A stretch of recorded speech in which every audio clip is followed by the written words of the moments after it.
اصل میں میرا مقصد جو ہے نا وہ انہیں جواب دینا ہے جو اصل میں جانتے نہیں ہیں اسلام کے بارے میں. سب سے پہلے essentially if you are targeting to one of the biggest religions then you must have to be educated at every point. okay, اور جس شخص کے بارے میں اور جس ذات کے بارے میں تم بات کرتے ہو تمہیں چاہیے کہ تم ان کے بارے میں اتنی معلومات رکھو کہ کل اگر تمہیں اس کا جواب ملے تو خود اپنے منہ کے بل گر جاؤ گے. ٹھیک ہے, تو اعتراض یہ ہے کہ حضور اکرم صلی اللہ تعالیٰ علیہ وآلہ وسلم نے سیدہ پاک سے سیدہ عائشہ رضی اللہ تعالیٰ عنہا سے عمر 6 7 8 یا 9 سال کی ایج میں جو ہے وہ نکاح فرمایا.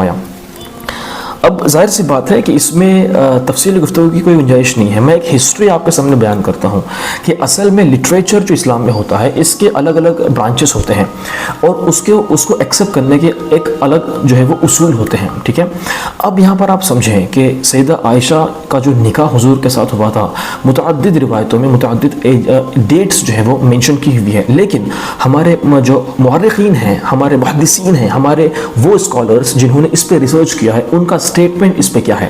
اگر ہم اس سٹیٹمنٹ کو کنوے کرتے ہیں اور اگر ہم اسے ایکسیپٹ کرتے ہیں تو آپ کا بیجا اس پہ اعتراض کرنا یہ آپ کا حق نہیں بنتا ہے. ٹھیک ہے, تو اب سمجھیں کہ جو لوگ یہ اعتراض کرتے ہیں کہ سیدہ پاک کی جو عمر تھی وہ بلوغت کی نہیں تھی اور اس ایج میں حضور نے 53 سال کی ایج میں یا 52 سال کی ایج میں سیدہ پاک سے نکاح کیا ہے تو وہ انلیگل تھا.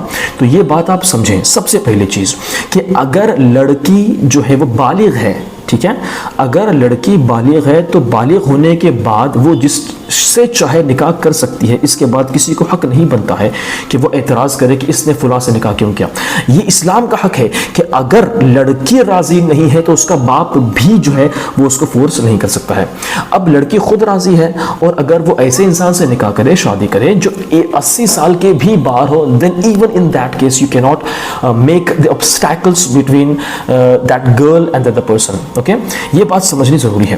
اب سمجھیں کہ جب سیدہ پاک کا حضور اکرم صلی اللہ تعالیٰ علیہ وآلہ وسلم سے نکاح ہوا تو آپ کی عمر مبارک کتنی تھی؟ دیکھیں, سب سے پہلی چیز سیدہ عائشہ کی جو بہن تھی, بڑی بہن اسماء بنت ابی بکر, ان کے بارے میں کہا جاتا ہے کہ وہ 100 سال تک جین, جو سب سے بڑی صحابیات میں سے تھیں. عبداللہ ابن زبیر کی والدہ تھیں اور ان کی ایج جو ہے جب وہ وفات پائی ہیں تو ان کی ایج 100 سال کی تھی. اب ان کا انتقال کب ہوا؟ ان کا انتقال جو ہے سن 73 ہجری میں, مطلب عبداللہ ابن زبیر کی شہادت کے ایک غالباً 5 یا 10 دن کے بعد ان کی وفات ہوئی.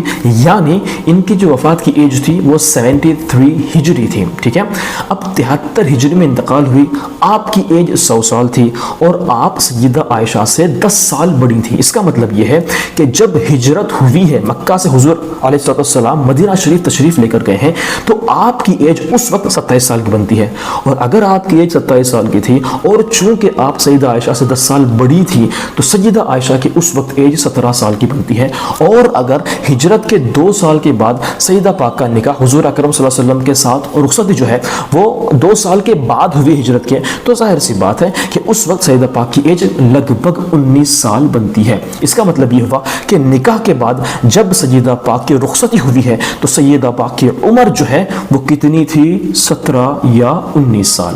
اس کے پیچھے تو پاسبل نہیں ہے لیکن اس کے آگے ہم کہہ سکتے ہیں, یعنی کہ 17 سال تو ڈیفینیٹلی تھی. بٹ اگر ہم ان ڈیٹس کو انالائز کرتے ہیں کہ سیدہ آسمہ کا انتقال کب ہوا, سیدہ آسمہ نے جو ہجرت کی کب ہے نا, کون سی ہجری میں ان کا انتقال ہوا, اور وہ سیدہ عائشہ سے کتنی بڑی تھیں, اور سیدہ عائشہ ہجرت کے بعد جب مدینہ شریف تشریف لے کر گئی ہیں تو مدینہ شریف ہجرت کرنے کے کتنے سال کے بعد آپ کی رخصتی ہوئی ہے, ان ساری ڈیٹس کو انالائز کرنے کے بعد وی کم ٹو دا ڈیسیجن کہ آپ کی جو عمر تھی وہ 19 سال کی تھی.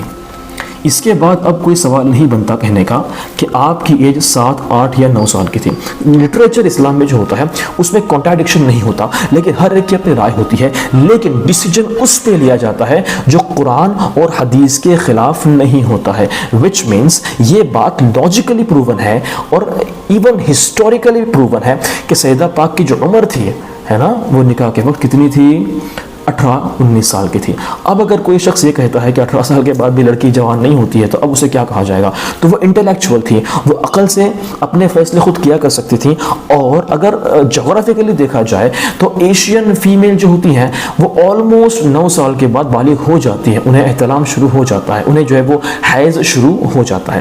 اب ظاہر سی بات ہے کہ ایک لڑکی اگرچہ پکڑا بھی جائے, if we even consider کہ 9 سال کے بعد رخصتی ہوئی, اسٹیٹمنٹ یہی ہے نا تو سمجھو کہ جو فیمیلز ہوتی ہیں ایشین سب کانٹیننٹ میں، تو وہ جو ہیں وہ آلموسٹ 9 سال کے بعد بالغ ہو جاتی ہیں، تو اس کنڈیشن میں بھی بلوغت میں پہنچ چکی تھی. لیکن ہسٹری یہ کہتی ہے کہ سیدہ پاک کی عمر کتنی تھی؟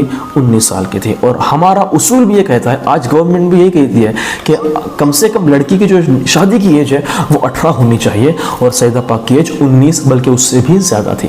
اب یہاں پہ کوئی سینس نہیں بنتا یہ کویشچن مارک کریٹ کرنے کا کہ سیدہ پاک کی ایج کم تھی، وہ بچپنا تھا، وہ جو ہے وہ نابالغ تھی، حضور نے اتنی بڑی ایج میں نکاح کیسے کیا؟ تو آج آپ جا کر دیکھیں نا ویسٹرن کنٹریز کو جو اتنا آپ فالو کرتے ہو، وہاں پر آپ دیکھیں کہ ریچسٹ جو پیپل ہوتے ہیں وہ 20-20 30 سال کی لڑکیوں سے شادی کرتے ہیں. ان کی ایج تو بھائی مرنے کو آ گئے ہیں نا وہ لوگ. ٹھیک ہے، وہ لوگ کتنے ہیں، کوئی دیکھا تو 70 سال کا ہے، کوئی دیکھا 80 سال کا ہے. تو اگر وہ لوگ جوان لڑکیوں سے شادی کرتے ہیں تو تمہیں اعتراض نہیں ہوتا. تو یہاں پر جب حضور کی ذات پر بات آئی تو تمہیں اعتراض کیوں ہوا؟ ظاہر سی بات ہے کہ تمہیں معلوم نہیں ہے، تم صرف اور صرف دشمنی کے اندر بات کرتے ہو، تم صرف اور صرف حضور کی ذات کو نیچے دکھانے کی کوشش کرتے ہو، تم صرف اور صرف اسلام کو بدنام کرنے کی ناجائز سازش کرتے ہو. Even you do not have the ways to explain the Islam, you do not have the treat, you do not have the way to explain the real religion. اگر آپ کو معلوم پڑے نا کہ اصل ریلیجن کیا ہے تو آپ اس پر اعتراض قائم نہیں کر سکتے ہو. اگر معلوم نہیں ہے تو اپنی زبان خاموش رکھو، اور جب تک کسی کے بارے میں مکمل انفارمیشن نہیں ملتی اپنی زبان بند رکھو اور اپنا اسٹیٹمنٹ جاری مت کرو. کہیں کسی کی جو ہے وہ فیلنگس معلوم نہیں ہے، انفارمیشن نہیں ہے، تب بھی جا کے تم کسی کی فیلنگس کو ہرٹ کرتے ہو، which is not right. Okay, تمہیں اگر کسی پر انگلی اٹھانی ہے تو سب سے پہلے جانو اس کے بارے میں مکمل طور سے، اس کے بعد انگلی اٹھاؤ. اس کے علاوہ تمہیں حق نہیں ہے کہ تم کسی کے بارے میں غلط رائے قائم کرو. میں سمجھتا ہوں کہ ایٹ لیسٹ ہم مسلمس تو ماشاءاللہ اس بات پہ کلیئر ہیں کہ حضور صلی اللہ علیہ وسلم اور سیدہ عائشہ کو جو نکاح ہوا تھا وہ پورا ایک دم مکمل طور سے لیگل وے میں ہوا تھا. ٹھیک ہے، لیکن جو نان مسلمس ہیں، جو لوگ درد رکھتے ہیں اسلام کا، جو لوگ جاننا چاہتے ہیں کہ اسلام میں حقیقتاً کیا بات ہے، تو وہ اس چیز کو سمجھیں کہ کوئی چیز غلط نہیں ہے. بس یہ ہے کہ سمجھنا چاہیے کہ جو ہے یہ واقعہ کب ہوا، کیا ہوا، اور اس کے پیچھے کا بیک گراؤنڈ کیا تھا.